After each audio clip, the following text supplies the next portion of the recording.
All right, let's talk about something that we're all pretty much chasing after: joy. But what if we've got it all wrong?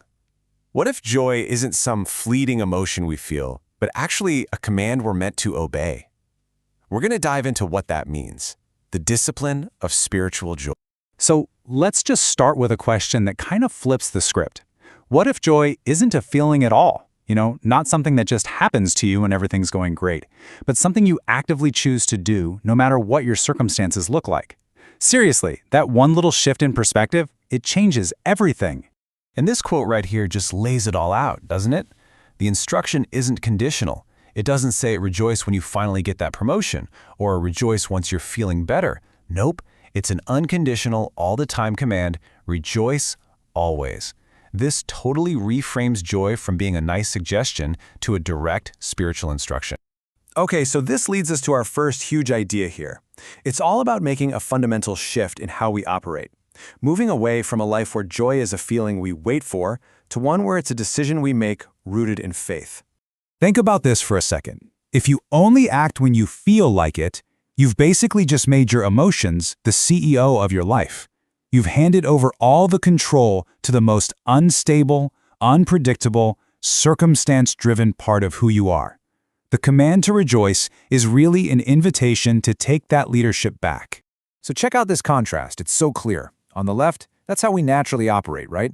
We wait for the conditions to be perfect before we feel good. But look at the right. A faith-led life completely inverts that. You choose to rejoice first, and then the feeling of joy actually follows. It's an act of faith that refuses to wait for proof. And that really boils down to this one absolutely crucial principle: feelings follow faith. Your feelings were designed to be responders, not leaders. They're supposed to catch up to the decisions your will makes. So when you choose to obey that command to rejoice, trust me, your emotions will eventually get the memo and fall in line. Now, this idea goes way deeper than just, personal self-discipline. Choosing to rejoice is also a powerful form of spiritual warfare. And that doesn't have to mean some big, spooky, mystical battle. We're talking about the daily fight for your own internal world, for your perspective, your attitude, and your peace. It's a powerful act of resistance. So when you decide to rejoice, especially when things are tough, you're doing something way more powerful than just putting on a happy face. You're actively rejecting the negative, anxious atmosphere that's trying to settle on you. You're putting up a shield, blocking that negativity that can come from a tense meeting or a stressful phone call. And maybe most importantly, you are making a powerful declaration about who is actually in charge of your inner world. And to really get why this is so critical, we got to understand this biblical idea of leaven, like yeast. Just a tiny pinch of yeast can work its way through a whole batch of dough and change everything. Well, spiritually, it's the same thing. A little bit of a bad attitude, a little complaint, a little bitterness, it can spread and corrupt an entire environment, whether that's your home, your office, or your community. And this is really the ultimate goal, isn't it? Rejoicing is literally practice for heaven. You're training your heart for an environment where negativity, getting offended, and complaining, they just can't survive. You're aligning your attitude right now with the reality of where you're ultimately headed. And hey, this isn't some newfangled idea. This principle goes all the way back to the very beginning, to the story of Adam in Genesis.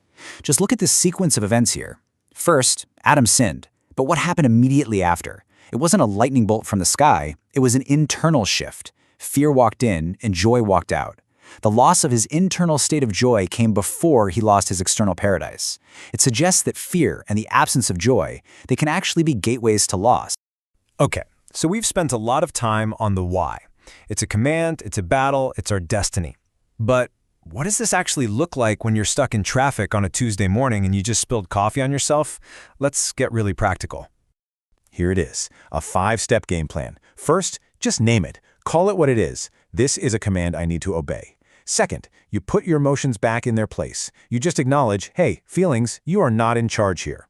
Third, and this is huge, you open your mouth and you speak truth out loud. Even something simple like, this is the day the Lord has made, I will rejoice in it. Fourth, you starve the negativity. You just refuse to speak its language, no complaining.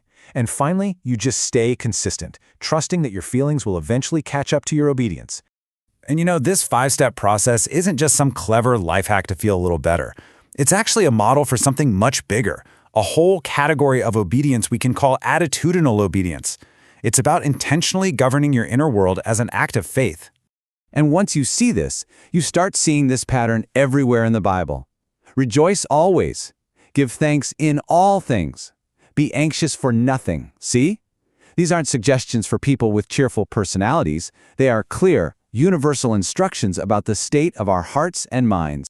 So here's the bottom line. When you choose any of these attitudes, rejoicing, thankfulness, peace, you are making a profound statement of faith. You're basically saying, my circumstances might be screaming one thing at me, but my trust in God's character, in His goodness, and in His control is louder. It's a powerful declaration of trust. And this is where it all leads. We often talk about wanting to see a big move of God, something we might call revival. But the argument here is that a true spiritual awakening doesn't start with flashy miracles out there somewhere. It starts right here, inside, with individual people choosing to govern their own hearts. It's the ripple effect of many people making these small, daily choices of obedience that creates an atmosphere for widespread change. So we end right back where we began, with a choice. This isn't just about trying to have a better mood. Rejoicing, especially when it's hard, is a decision of allegiance. It's a declaration of which kingdom you really belong to. So the question for all of us is, what will you choose?